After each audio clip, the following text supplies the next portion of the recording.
Assalamualaikum warahmatullahi wabarakatuh. Perkenalkan, saya Fatwa Gilang Wijaya, mahasiswa Universitas Karya Sada Semarang, nomor NIM 2107038, akan menampilkan video OSCE, pembentukan posyandu lansia, dan pencegahan diare. Selamat menyaksikan.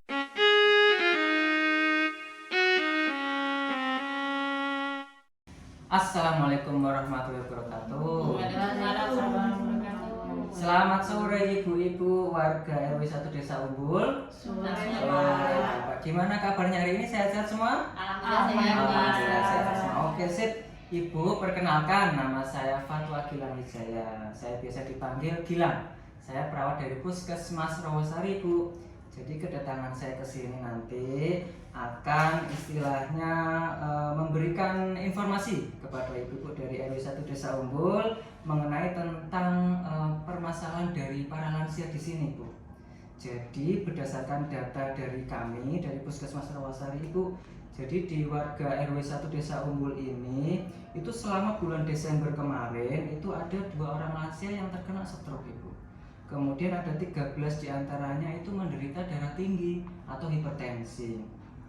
Jadi kemudian kita juga melakukan survei dari sejumlah lansia yang ada di RW 1 ini, Bu, itu 54% lebih tidak memiliki kegiatan. Jadi mereka rata-rata hanya diam di rumah dan nggak ada kegiatan. Juga di sini belum ada posyandu lansia, Ibu. Jadi kesehatan dan kondisi dari para lansia itu tidak terpantau seperti itu. Jadi nanti tujuan saya ke sini, Ibu, yang pertama itu nanti akan memberikan informasi kepada jenengan semua. Kemudian nanti kita akan duduk bersama mencari solusi bagaimana untuk memecahkan permasalahan dari warga RW 1, terutama masalah tentang lansianya, seperti itu. Oke, sebelum kita memulai saya akan membagikan leaflet atau semacam selebaran informasi kepada jenengan semua. Monggo Ibu, satu-satu saya kasih. Nanti bisa menjadi bahan informasi nggih? Tidak semuanya nggih. Oke, jadi nanti saya akan kontrak waktu kurang lebih beberapa menit ke depan. Nanti akan saya sedikit bertanya-tanya kepada jenengan. Kemudian nanti saya akan istilahnya memberikan informasi juga mengenai tentang permasalahan kesehatan lansia. Jenengan sudah siap, Ibu, semua? Sudah, Pak. Oke, kita akan mulai, nggih. Yang pertama, saya coba tanya dulu ke jenengan.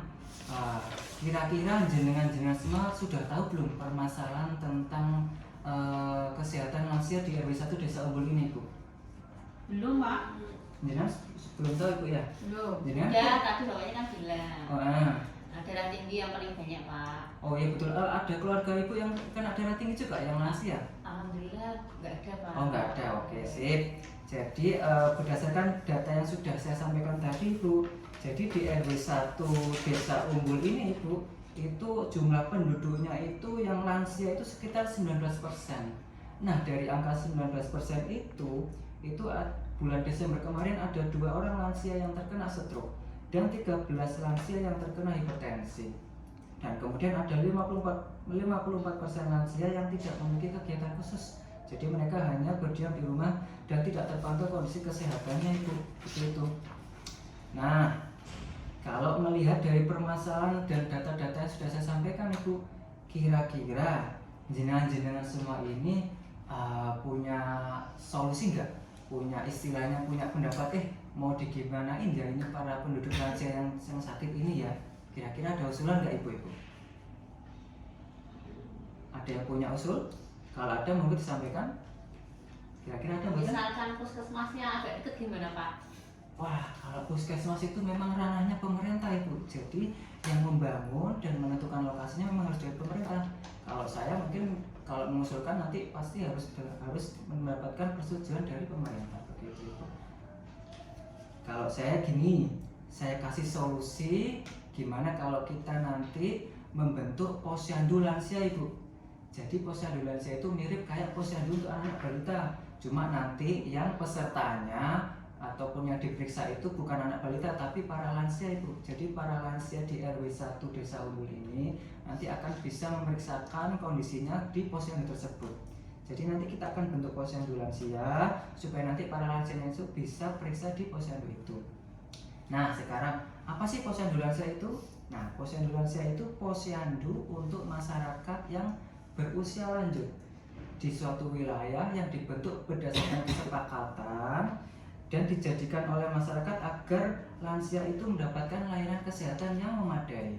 Jadi betul seperti dari Ibu siapa tadi namanya? Nisa, Pak. Ibu Nisa tadi kan mengusulkan pembentukan puskesmas. Nah ini yang lebih bisa diwujudkan posyandu Bu. Jadi nanti para lansia itu bisa mendapatkan layanan kesehatan kalau bisa periksa ke posyandu yang dekat aja gitu. Nah sekarang manfaatnya apa sih posyandu lansia itu? Nah yang pertama, dia itu bisa untuk memantau kondisi kesehatan lansia itu. Jadi bisa melakukan deteksi dini jika ada penyakit-penyakit yang diderita oleh lansia. Jadi dengan adanya posyandu nanti penyakit itu bisa dideteksi secara dini. Kemudian bisa untuk mempertahankan kondisi kesehatan fisik lansia dan juga mempertahankan kondisi kesehatan psikologis dari para lansia itu Bu. Jadi dengan adanya posyandu itu nanti para lansia bisa saling bertemu, saling ngobrol. Jadi mereka bisa berinteraksi. Jadi mereka merasa tidak sendirian seperti itu. Nah kemudian, nyun sewu nih, untuk pembentukan posyandu lansia, saya mohon nanti salah satu dari ibu-ibu ini bisa menjadi penanggung jawab. Saya pilih nggih, penanggung jawabnya nggih. Ini dengan Ibu Sinten? Bisa, Pak. Ibu Anissa. Ibu Anissa kelihatannya tadi juga cukup aktif. Jadi jenengan nanti saya tunjuk nyun sewu sebagai penanggung jawab untuk posyandu lansia Ibu ya. Jadi nanti Ibu Anissa nanti bertanggung jawab untuk melaksanakan kegiatan-kegiatan posyandu lansia di RW 1 Desa Umbul ini Bu ya. Nanti kami akan bantu dari pihak puskesmas juga seperti itu. Nah, sekarang dari penjelasan saya tadi, kira-kira ada pertanyaan nggak dari ibu-ibu ini yang bisa disampaikan nanti kalau saya jawab? Monggo. Kegiatannya apa saja ya Pak? Banyak nggak? Oke nih, ini sepertinya Ibu PJ sudah sangat bersemangat ini.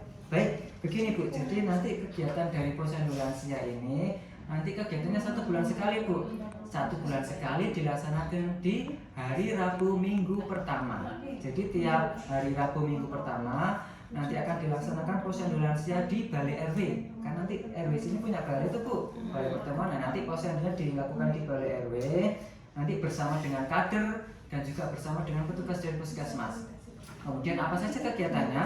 Jadi nanti kegiatannya bisa berupa pemeriksaan dari tensi, pemeriksaan gula darah, pemeriksaan kolesterol, asam urat. Kemudian nanti jika memungkinkan nanti bisa dilakukan kegiatan senam lansia Ibu. Jadi nanti para lansia diajak senam supaya nanti badannya bisa sehat seperti itu. Ada pertanyaan lagi dari ibu-ibu? Sementara tidak ada Pak. Oke, tidak ada. Ibu Anissa sudah cukup paham ya? Sebagai nanti insya Allah sebagai PJ semangat Ibu ya, tenang saja nanti kita akan bantu juga dari puskesmas. Iya Pak. Baik, terima kasih pertanyaannya tadi cukup bagus. Nah, saya simpulkan Bu ya dari hasil pertemuan tadi. Jadi nanti akan dibentuk posyandu lansia. Nanti dengan penanggung jawab oleh Ibu Anissa. Nanti insya Allah kita akan mulai posyandu lansianya mulai bulan depan Bu ya. Nanti kita akan mulai dan kita akan memberikan informasi ke warga supaya nanti warga bisa memanfaatkan fasilitas posyandu lansia ini seperti itu. Nah, nanti hasil pertemuan ini akan saya laporkan ke Kepala Puskesmas dan juga kepada Pak Lurah supaya nanti bisa koordinasi supaya nanti kegiatannya lancar seperti itu. Oke Ibu-ibu, terima kasih atas perhatiannya dan waktunya. Saya undur diri dulu. Assalamualaikum warahmatullahi wabarakatuh. Waalaikumsalam warahmatullahi wabarakatuh.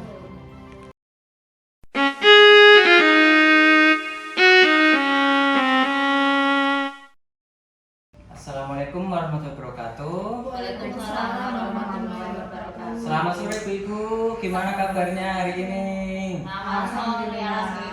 Oke, alhamdulillah luar biasa ya. Ibu, ini dengan ibu-ibu dari RW 1 Desa Uka-Uka ya? Betul ya? Oke, betul. Ibu perkenalkan, nama saya Fatwa Gilang Wijaya, perawat dari Puskesmas Rawasari. Saya bertugas di sini untuk nanti akan menyampaikan tentang materi pencegahan diare Ibu. Jadi kemarin menurut data dari Puskesmas itu pada Januari tahun 2023 kemarin itu ada 7 anak Ibu yang terjangkit diare dari RW 1 sini. Kemudian dari hasil survei kami itu sebanyak kurang lebih 50% lebih warga itu membuang sampah di sungai. Kemudian ada 67% lebih keluarga yang memasak dengan air dari sungai Ibu. Jadi saya di sini akan nanti menyampaikan sedikit tentang pendidikan kesehatan. mengenai pencegahan diare. Adapun tujuan saya adalah nanti kita saling berbagi informasi. Ibu-ibu nanti juga bisa bertanya-tanya pada kami. Kemudian nanti saya akan merefresh kembali tentang pengetahuan ibu-ibu tentang diare. Tujuannya adalah nanti supaya nanti angka kasus diare di RW 1 ini bisa berkurang. Begitu Bu ya? Sepakat ya? Iya. Sudah siap? Ya. Oke siap. Sekarang saya mau tanya dulu nih, jenengan semua sudah tahu belum gimana pencegahan diare? Ada yang Salah sudah tahu? satunya cuci tangan. Oke betul, cuci tangan. Ada lagi yang tahu? Tidak makan sembarangan, Pak. Betul sekali. Ada lagi? Apa ya Pak? Oke, itu Kurang belum tahu. tahu, Pak. Oke, siap. Nanti akan saya jelaskan, Ge.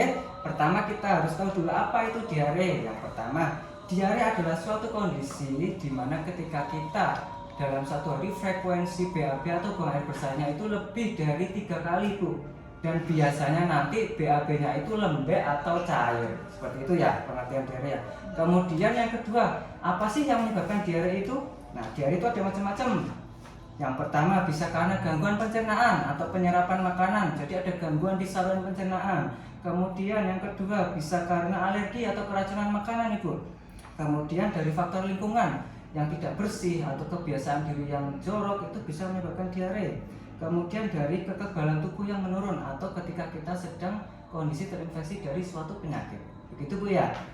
Kemudian tanda gejalanya seperti apa diare itu? Tanda gejalanya ada bermacam-macam Ibu. Yang pertama, BAB-nya lebih sering, biasanya lebih dari 3 kali. Kemudian mual muntah disertai biasanya ada demam juga. Kemudian ada nyeri perut. Kemudian ada juga badannya lemas. Biasanya kan kalau kita sering mencret gitu kan lemas Bu ya. Lemas. Kemudian biasanya tuh pasien itu kondisinya gelisah dan kulitnya itu biasanya agak kering atau kusam seperti itu. Kemudian gimana sih cara penularan dari diare itu? Nah, diare itu dapat menular melalui makanan atau minuman yang sudah terkontaminasi oleh bakteri. Bakteri diare yang menyebabkan diare itu mengkontaminasi dari makanan dan minuman.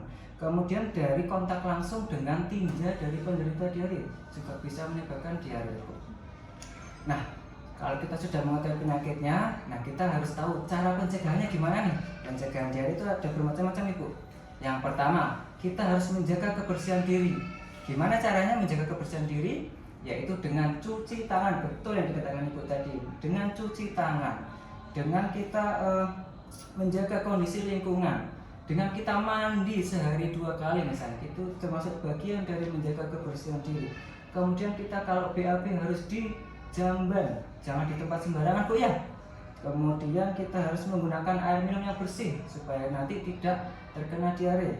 Lalu kita harus pastikan ketika kita mengolah makanan atau minuman dipastikan dengan cara yang bersih dan kemudian diolah dengan matang supaya nanti bakteri atau kuman yang ada dalam makanan atau minuman itu bisa mati. Kemudian kalau kita punya anak kecil atau punya balita yang masih menyusui, kita bisa istilahnya mencegah diare dengan cara memberikan ASI yang adekuat supaya nanti adiknya itu bisa terhindar dari diare. Nah, begitu penjelasan singkat dari saya. Dari beberapa penjelasan tadi, ada pertanyaan boten dari ibu-ibu? Saya Barangkali mau ada tanya, pertanyaan. Pak. Oke, monggo. Dengan Ibu Sinta? Ibu Ida. Oh iya, Ibu Ida, monggo. Pak. Silakan. Untuk pertolongan pertama saat diare pada anak itu baiknya gimana ya Pak? Oke, pertanyaan bagus Ibu Ida. Baik. Kan biasanya memang diare itu sangat rentan terjadi pada anak-anak Ibu. Betul Iya. Ibu pertanyaan. Jadi ketika nanti ada kasus diare pada anak kita atau mungkin anak tetangga yang kita kenal, nanti kita bisa memberikan pertolongan pertama dengan menggunakan oralit Ibu. Ibu sudah tahu oralit? Oh iya. Oke, jadi nanti kita bisa beli di di toko obat atau beli di apotek. Oralit biasanya banyak Ibu. Jadi kita nanti berikan oralit, kita larutkan oralit dalam 1 liter air, 1 bungkus dalam 1 liter air, kemudian kita berikan ke anak yang sakit. Tergantung usianya Ibu. Kalau anaknya itu usia 1 sampai 5 tahun, bisa diberikan antara 100 sampai 200 ml dalam ketika dia diare. Itu kira-kira setengah sampai 1 gelas Ibu. Nah, kalau dia usianya lebih dari 5 tahun, bisa diberikan dalam larutan 200 sampai 300 ml atau kira-kira 1 sampai 1,5 gelas belimbing itu Bu yang kecil. Nah, ketika kita sudah memberikan larutan oralit, namun kok diarenya masih belum berhenti dan masih terus, kita harus segera bawa ke rumah sakit atau puskesmas, karena takutnya nanti si anak itu akan dehidrasi atau kekurangan cairan, karena itu berbahaya Bu. Jadi harus segera dibawa ke fasilitas layanan kesehatan Bu ya. Oke begitu. Ada pertanyaan yang lain dari ibu-ibu mungkin? Sudah cukup Pak. Oke, terima kasih Bu, sudah cukup ya. Oke, tadi coba saya ulang lagi penjelasan dari saya. Tadi kira-kira penyebab diare apa Ibu? Tadi kalau yang dari betul gangguan pencernaan, terus apa lagi kira-kira? Alergi betul, apalagi Bu? Ada yang bisa menyebutkan lagi?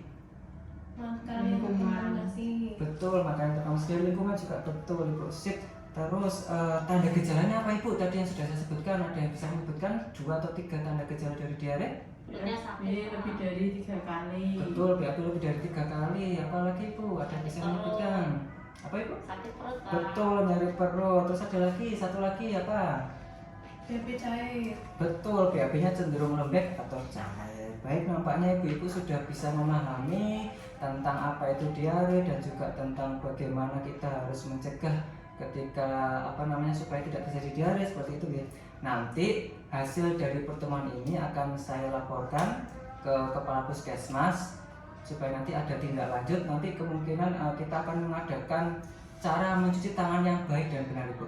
Karena berdasarkan dari hasil survei itu tadi sudah disebutkan sekitar 50% lebih warga itu tidak mencuci tangan dengan baik. Jadi nanti kita akan adakan cara mencuci tangan supaya nanti warga lebih mengetahui gitu nggih? Oke. Ibu-ibu terima kasih sudah meluangkan waktunya. Saya pamit, mohon undur diri. Assalamualaikum warahmatullahi wabarakatuh. Waalaikumsalam warahmatullahi wabarakatuh.